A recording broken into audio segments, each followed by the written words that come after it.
Today on Locked On Phoenix Suns, we all know what the Suns have at their disposal this offseason when it comes to the trade market.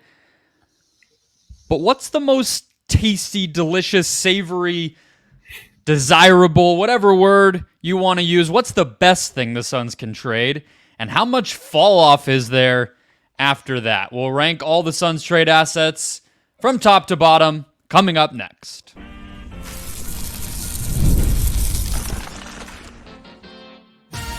You are Locked On Suns, your daily Phoenix Suns podcast, part of the Locked On Podcast Network, your team every day.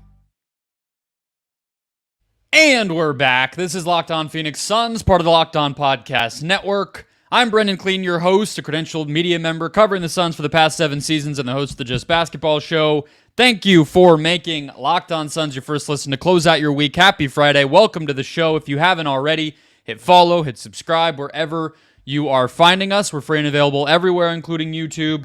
Hit that button, get a new episode in your feed every single Monday through Friday. Become an everydayer, get locked onto the Phoenix Suns all off-season long. The draft is coming, free agency is coming, the final start shortly after we are recording this, but we're going to continue to talk trades here on today's episode. Joining us as he does every week to close out the week to help us do that is PridGeon-Garner. He is a writer over at Bright Side of the Sun, content over at PHNX, CHGO. He is all over the map covering every basketball game that's played. I feel like there might be some middle school stuff that you're involved in here. I don't know what's up. You never really can be too sure, Steven. But we're going to rank the Suns trade assets from top to bottom. So I'll just kick us off here with number one. First, want to let everybody know today's episode is brought to you by PrizePicks, the easiest, most exciting way to play daily fantasy sports. Go to prizepicks.com/LockedOnNBA. Use the code LockedOnNBA for a first deposit match up to $100. Number one's Devin Booker, right? I mean, they're not trading Devin Booker. They would be stupid to trade Devin Booker. But if we're just being honest and actually talking about every asset the Suns have, Steven, Book's at the top. And probably the reason he's not getting traded is also the reason he's number one. He's the youngest, has the longest contract, just made an All-NBA team. We don't have to spend too much time on this one, but I'll just, for a conversation for much later in the future, I've always thought of, if it ever came to it, Book's their reset switch. If it ever got that ugly where they had to blow this whole thing up, that's whenever you would finally talk about trading Devin Booker and recoup some assets, but we are so far from that. He's at the top of the list, but he's not going anywhere. Unless that is you speak to Stephen A. Smith about Devin Booker, and I'm joking. Maybe some Knicks fans out there, right? Yes, exactly. Pie in the sky is an understatement as far as that goes. Yeah, Devin Booker is quite literally the Steve Nash of the post-Steve Nash era of Phoenix Suns basketball. You think of the Phoenix Suns, his name, his face, his likeness are all synonymous with the franchise at this point. He's laid a great foundation for his career, one that is certainly on a trajectory to become Hall of Fame caliber, Hall of Fame worthy. He still has work to do, obviously, and all of that, especially as operating as a true number one option. In my personal opinion, I think it's just generally taking more ownership of things and kind of establishing more of a pecking order. Like, okay, I know I have some top end talents here with me. This is my thing. I built this up from the mud all the way to prominence in the NBA. So just seeing him take that ownership, I think he's going to take him to that next level. But yes, value wise, he is the franchise at this moment in time. Kevin Durant doesn't come to play with the Phoenix Suns if he's not the franchise player. Not sure Mike Budenholzer comes if Devin Booker is not here. Like, there's a lot of things that are solely tied to Devin Booker's presence. And I think a lot of the evolution with the Phoenix Suns franchise has come because of people taking stock and investing into, everything that Devin Booker is as a concept and as a player. All right, so next up, I think, is Kevin Durant. And you can stop me at any point as we go through this exercise, Steven, and tell me if I'm wrong or if you feel like there's a debate to be had of any of the places. I don't think it'll happen here, though. 3 years left on his contract, or 2 years after this one, $51 million, and then $55 million. He's eligible for an extension. We've talked plenty about that. Look, Durant is a unique guy because he had just got traded in one of the biggest and one of the most kind of unique trades in NBA history, given his stature, the amount of time he had left on the contract at that time, and everything else. I don't know what a potential KD trade would ever look like, but he is also on the list of players where unless he wants it or the Suns are in panic, blow it up mode, he's not going anywhere. So we can blow past him. I think this is where, though, the things get interesting. The candidates left on this list, you got Bradley Beal, Yusuf Nurkic, Grayson Allen, Royce O'Neal. Maybe you're feeling Nassir Little, David Roddy, probably not going to be third on the list here. And then, of course, the two picks the Suns do have, not yet, but in 2 weeks that they'll have, which are 3 weeks, which are their pick this year and their pick in 2031. So, Steven, I feel like we got to go with that 2031 pick here. Now, of course, there's projections or protections and all sorts of things that can change the value of that pick, but just in a vacuum, a really far out pick for a team with an uncertain future, especially if it's unprotected or lightly protected, that's going to be pretty desirable to teams. And we've seen around the NBA in recent years, whether the Kyrie trade or the Lakers getting their guys at the deadline last season or many others you could point to, that can get you something. So with all respect to Bradley Beal, he's paid a lot of money. He's had a lot of injuries. I kind of think that pick comes next year. I don't disagree with you on that. And I think that, like you mentioned, that 2031 pick. Yeah. Especially seeing the sentiments involuntarily shared from the likes of James Jones, from the likes of Matt Ishbia. I think they're thinking in a specific window of years that does not quite extend all the way to 2031.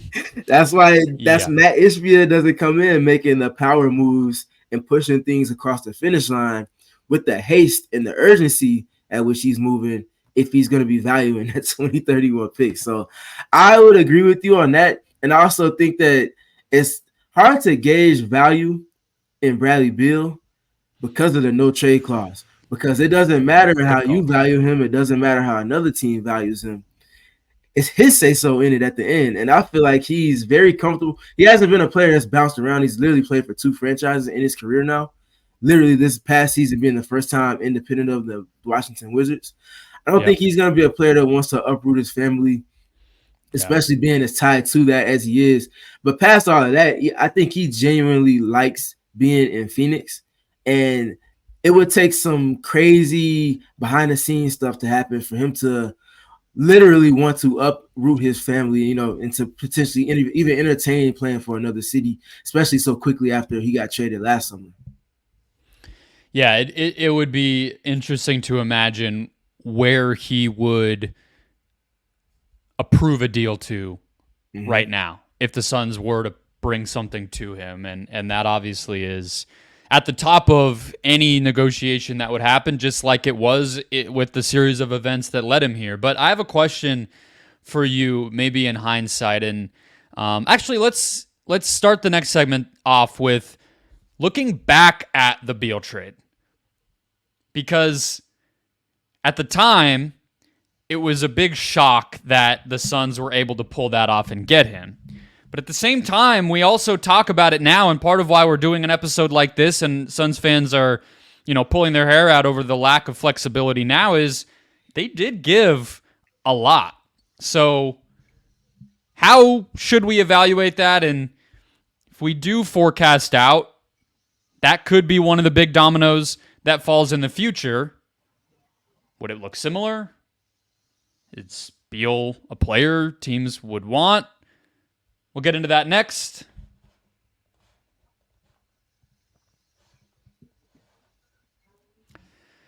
First, today's show brought to you by PrizePicks, the best place to play daily fantasy sports, especially this time of year. With PrizePicks, you can turn $10 into $1,000 in a single game watching your favorite sports all summer long. Make a PrizePicks lineup in as few as 60 seconds, picking 2 to 6 players based on their stat projections. Get locked in and watch the money roll. If you're looking for promotions, PrizePicks has you covered every week, lowering certain stats every Tuesday, getting your entry fees back with a loss every Friday, and much more. PrizePicks is America's #1 fantasy sports app with over 5 million daily active users for a reason. Get in on that action with your friends and become part of the PrizePicks community. Starting on Thursday with the NBA Finals. The finals mean more with PrizePicks, and so do the star players. You get boosted payouts on select hoops stars that you won't find anywhere else. When the finals are over, or in the days in between, of course, the hoops action doesn't stop at PrizePicks. Women's basketball is just getting started with young stars like Caitlin Clark and Angel Reese, as well as long-standing MVPs like Brianna Stewart and Asia Wilson. Build lineups around them. Win up to 100 times your money. Download the app today, guys. Check it out. Use the code LOCKEDONNBA when you do to get a first deposit match up to $100. That's promo code LOCKEDONNBA on the PrizePicks app for a first deposit match up to $100. PrizePicks. Pick more, pick less. It's that easy. All right, let's keep it rolling, Steven. So, what are your thoughts on that Beal trade in hindsight? They give up, I believe it was 4 swaps, Shamet, Chris Paul's salaries, which might have been obvious, of course. You have to give up players making a lot of money to get another player making a lot of money. But in hindsight now, of course, that was sort of the, outside of Ayton, the last 2 types of, middle types of players the Suns could add up to go get somebody else. It'd be nice to have a guy like Shamet making $11 million right now, on the books. So they give that up. And then a bunch of second-round picks. What after a season, how do you evaluate that in hindsight? It still, to me, feels like that was a move that they needed to do, just because the shift in roster context from everything that they had prior to Kevin Durant to what they had after Kevin Durant, it felt like there was not enough in that layer just underneath Devin Booker and Bradley Beal, or Devin Booker and Kevin Durant, for them to play a style of basketball that was conducive for, like I said, the shift in context. So Looking at it from the on-court prospect and looking at it, or perspective, and looking at the roster in alignment with that, I feel like it was a move they needed to make. I don't think a traditional point guard is the style of player they needed on that particular salary and in that particular featuring with this team. And I think they naturally, the best way to do that, to get a star player like Bradley Beal, somebody that fits a little bit better around everything that you're looking to do going forward, is to facilitate that trade. Now, that's a lot to give up, like a whole lot to give up. But again, you kind of looking at what other moves or what other ways they could have upgraded the roster heading into last offseason. They didn't really have much else they could do. It wasn't quite as dire or drastic as they're in the situation now, but trying to chase the upcoming evolution of the CBA, you up against the deadline as far as that goes without having the ramifications that you do now. They kind of got in there just before the buzzer on that, and the dust is settled and you have what you have. But I think that's something that if they're looking at it in a revisionist perspective, they do the same thing again if they're in that situation, just kind of playing it out again.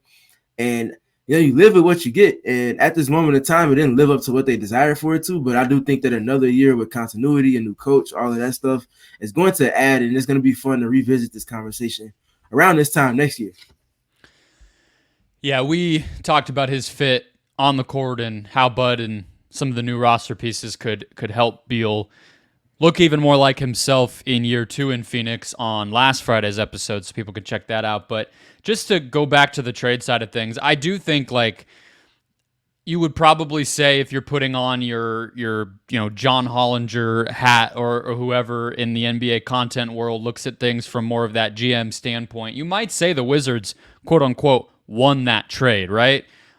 Just because, like you said in that last segment, they had a guy making a huge amount of money who had not been consistently available with a no trade clause, and they still got a lot for him,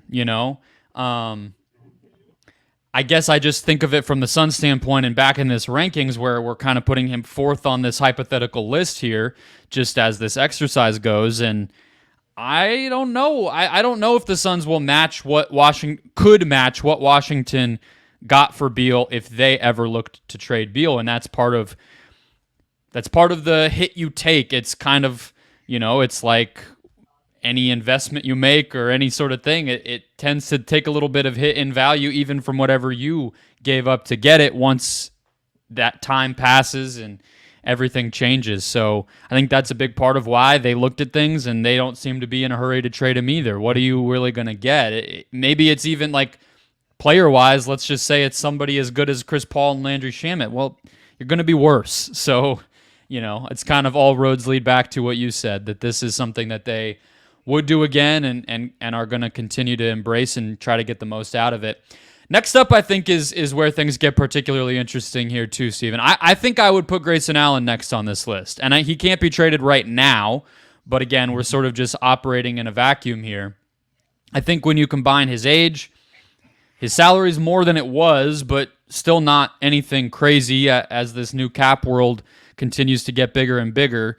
And he's just a really versatile, valuable player that you could really fit in anywhere. So, I mean, if the Suns were to make him available, I think they get a first-round pick back for him. I think, maybe a decent player in return. They're not going to make that type of a trade to just sort of get rid of him, but just really matching up the value. I think that's kind of where he slots in. I think when he does become eligible to be traded, I've talked about this here and there, but I don't think it's a lock that we just should think of Grayson Allen as a no-brainer part of the rotation on the court for this team. I think he's going to have a lot of value if they want to continue to make moves and improve. I think you said that well. I think as far as structuring in the order and succession, I think it's appropriate as well. Obviously, you're not going to put him over Bradley Beal in terms of value, and you're also not going to put him above the upcoming pick for this upcoming draft this summer either. But I do think that it was in that realm that's just underneath those two. Oh, that's true. Yeah, I didn't put the 2024 pick. So yeah, that should go. Yeah. That should go probably. What do we think? Should that go ahead of Beal? Are both picks more valuable than Beal, or I would put 31 Beal, 24? I would go 31-24 Beal. And it's because of the no trade clause dynamic. The no trade clause dynamic really puts a snag in things for me. But yeah, kind of bringing it back to Grayson in specific. Shooting is something that's always going to be an attractor, and he was the best 3-point shooter in the league this past season on efficiency and on a fairly solid volume. It wasn't like he was taking 4. He was at about, I think, was it 6 or 7 attempts a game? If I remember off the top of my head. So, that's going to always have value. Teams are always going to want shooting. And you add to that the extension that is now going to make him a more movable contract for the Suns to bring back more in terms of actual player or players, potentially plural, in addition to a pick like you mentioned. I think that's certainly possible. I have always kind of assessed since heading into this most recent season's trade deadline that he would end up being a puzzle piece for this team to take another step forward. And obviously it's not for a lack of talent or a lack of fit in any capacity. He's maybe the best type of fit in terms of a role player. But again, when you have the salary cap constraints and all of the things that come with that with this team, you can only get so creative. And if you're not trading one of those top 3 players, the next easiest asset to move in terms of the roster where you're going to be able to have attraction from teams external of you, and that you will also find value in what you could potentially get in return, is going to be from Grayson Allen. It's a tough pill to swallow. You're probably not going to get the same level of shooting in return for what you're giving up with him, but you're going to be looking to facilitate to other weaknesses, because naturally you're going to want your best 3 players taking the majority of the shots and then allow for the other role players to fill in from there. So it's like having Grayson Allen on that contract is good for you in the short term, but as an asset going forward, it's probably going to be better because you're so handicapped with everything to move that piece and then get in return what you can to facilitate to other needs on the team.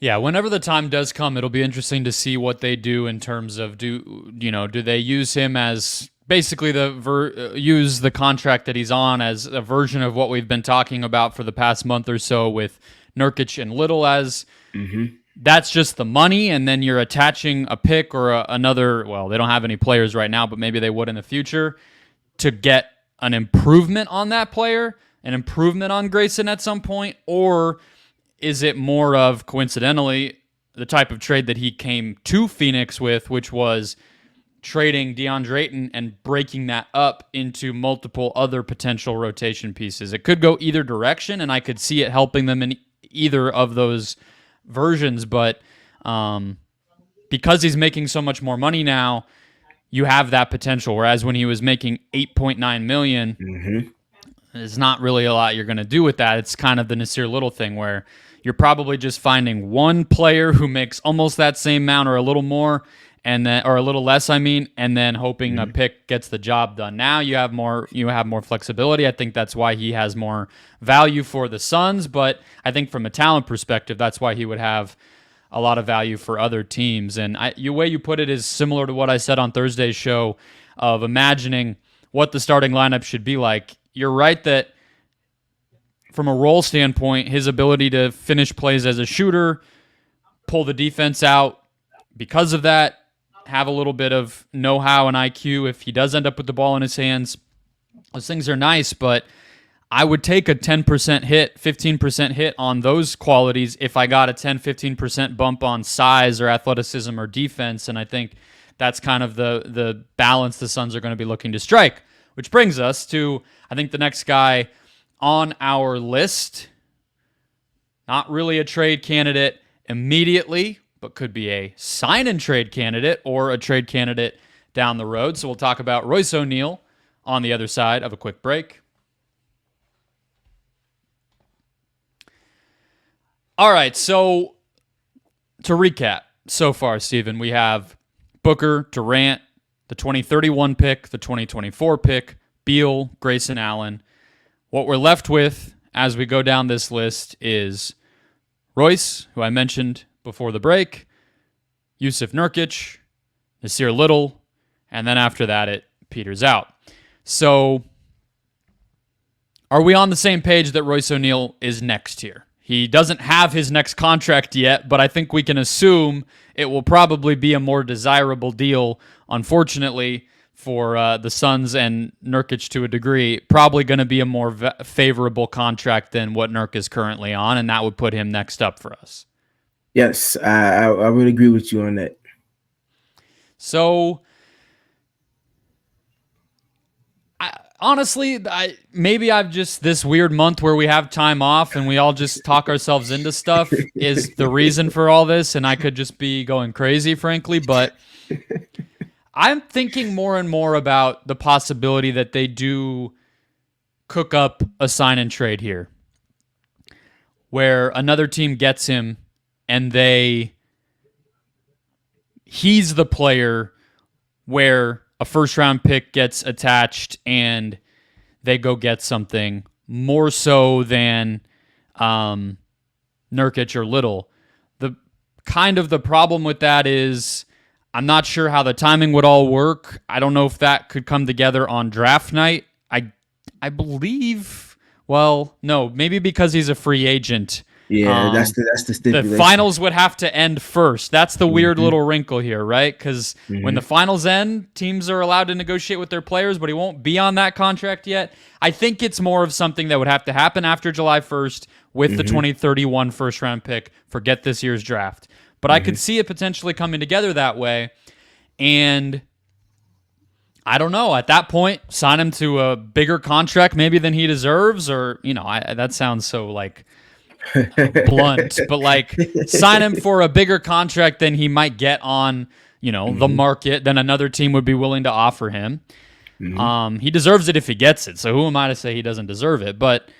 And use that as a way to improve the roster. I mean, that just sounds like the type of thing that a desperate team who's trying to get creative would try over let's just dump Nurkic and figure out what we can do.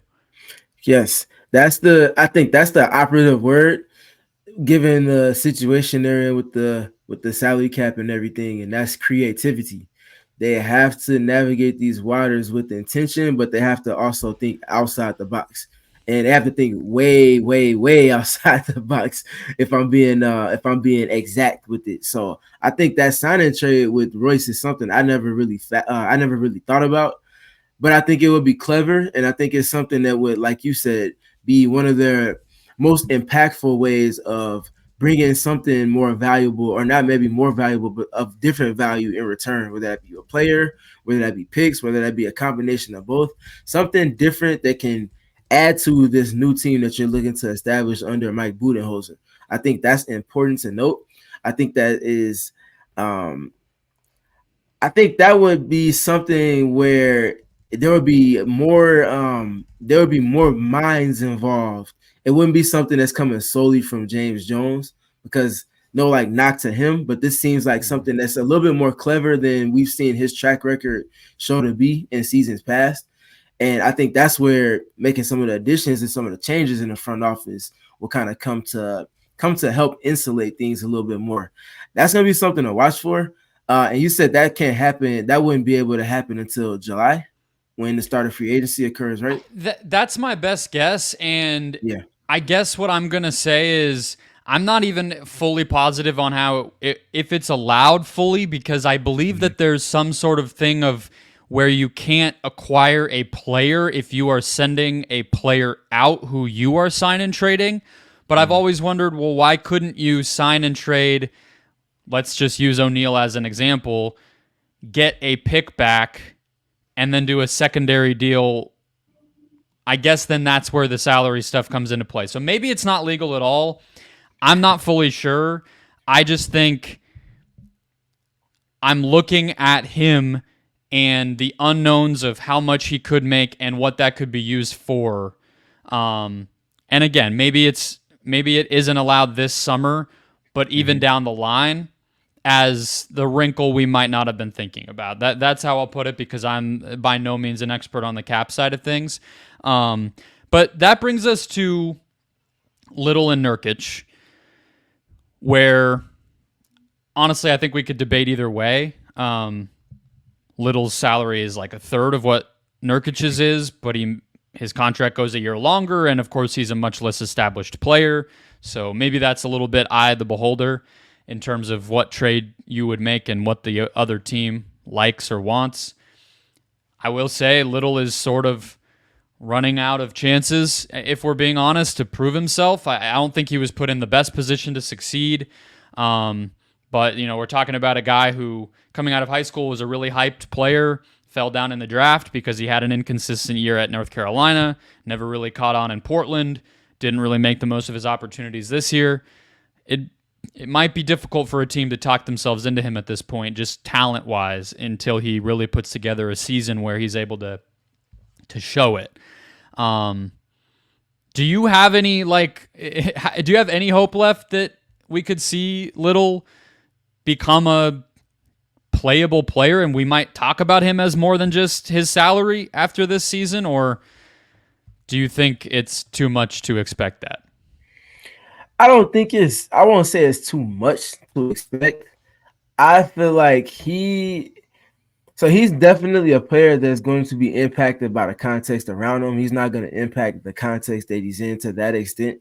So kind of looking at that, the more structure around and the more that the pieces at the top of the paradigm fit and how they operate with each other, the better he's going to play. Because, he's not a fire starter. He's going to be somebody that's playing off of stuff that other people are doing. And I feel like there's opportunity there with him. He certainly has potential. It's just a matter of if the situation he's in will breed for him to, kind of take those steps. I think he's the type of player that can, especially with this Suns team, with the way that they're stacked top heavy, I think he's the type of player that can fit around, but he has to sustain more than anything. He's showing it in short windows, even in short stints and short stretches of games, that he can do ancillary things that are conducive to a team that's trying to play on the playoff stage in some capacity. He just has to be consistent. And I think we saw him in and out of the rotation a handful of times this season with Frank Vogel. Started the season early in the rotation, and then he went to the doghouse like maybe a couple of weeks in, and he didn't really get back out until like almost Christmas. So I think he just has to find some staying power find a coach that is on the same page as him as far as how he's featured, what he's going to be asked to do. That's going to be tough, but I think there's possibility there with him. I won't give up on him, proverbially give up on him yet. I still think there's something that can be had there in him. The question lies, though, which I'll pose to you. Do you think it's still going to be an opportunity for him here in Phoenix, or do you think he's going to end up being a piece that is kind of moved around? I think if they can find a trade with a player that they like and some kind of pick. Remember, they also have 2 seconds, so I think he could easily be somebody we see be the salary piece at something next deadline, which is more when second round picks and smaller deals, it seems like, tend to happen these days in the NBA, just like the Suns getting Royce this past year. So, but in terms of this, I mean, I think the thing with him that's always been tricky, even dating back to UNC, is you would like to see if it's fine to have an inconsistent jump shot. Plenty of players have made it work anyway, but you have to be able to do something else on offense. And, people who have watched him much closer than me, but I was paying attention more to the draft back then because the Suns had picks higher. Like the processing, the doing those other smaller things as an offensive player, cutting, playmaking, moving the ball, doing this and that also is kind of a limitation to his game. So stylistically, he sort of feels like somebody who just needs to become a 3-and-D player, but the threes aren't going in. So it just, he's not 19 anymore, and this stuff can get difficult. So I think that's the problem. But hey, I honestly feel like if you're looking for a coach to get that out of him with an actual opportunity, he had Terry Stotts, I believe, early on, but didn't really play. Chauncey Billups, Frank Vogel, those guys aren't anybody's idea of bringing the most out of offensive talent. So maybe Bud can be that. I wouldn't be opposed to it if he's on the roster. I would like to see him get some minutes early in the season, depending on what else they do, but we'll see. Nurkic-wise, what I will say though, real quick on speaking to Bud, he has had history with players kind of in a similar context with Nassir Little. You kind of look at the players that he had on the wing with those teams in Atlanta. I think the first name that comes to mind for me is DeMarre Carroll. Now, obviously, DeMarre had way more stand power in terms of, like you said, the 3-and-D realm, and if the three-point shot's not hitting, can you bring something else to offense? He's a good connector. Obviously, most of his value came on the defensive end with his versatility, et cetera, et cetera. Don't think that Nassir Little is going to be able to hit that level that DeMarre Carroll was on and be a starting caliber 3-and-D player. But I do think that there's something there in terms of Bud having consistency over his tenure as a head coach, finding these players of these types to get the most out of for a season or two, raising their value, and then either they hit free agency or they're able to offload those players on higher value than they originally got them on, and able to obviously build a board on your roster around that. I think that's a caveat to keep in mind. That might be better and might be more conducive to the team in terms of bringing more talent in or bringing some type of other asset in down the line. Yeah. But yeah, that just kind of came to mind while you were There's speaking. Been, I mean, like Torian Prince he had at the Hawks. He had Tony Snell in Milwaukee. I would even put Bobby Portis in there as a kind of a similar guy who just had talent but wasn't really able to have a winning role on a good team until he got to Milwaukee. So, yeah, I think Bud's a guy that's why you hire him, and you hope that he can be that difference maker. But all right, you guys got like 4 or 5 minutes of Nassir Little talk there to close out the show. Who would have thought? All right, that'll wrap us up though. Ranking the Suns straight assets top to bottom. We'll see what they do. We'll see what other teams think, more so than who cares what James Jones values these guys at, or me or Steven. It's really going to be one of those other 29 front offices when we're really talking about getting something done here, but that'll all come as the offseason continues. Enjoy your weekend. Hit follow or subscribe. We'll be back Monday. Likely more news. The draft and that early free agency negotiation window are basically all just waiting for the NBA Finals to be over when they really heat up. So enjoy the games, but also be looking forward to that. And I will talk to you guys next time.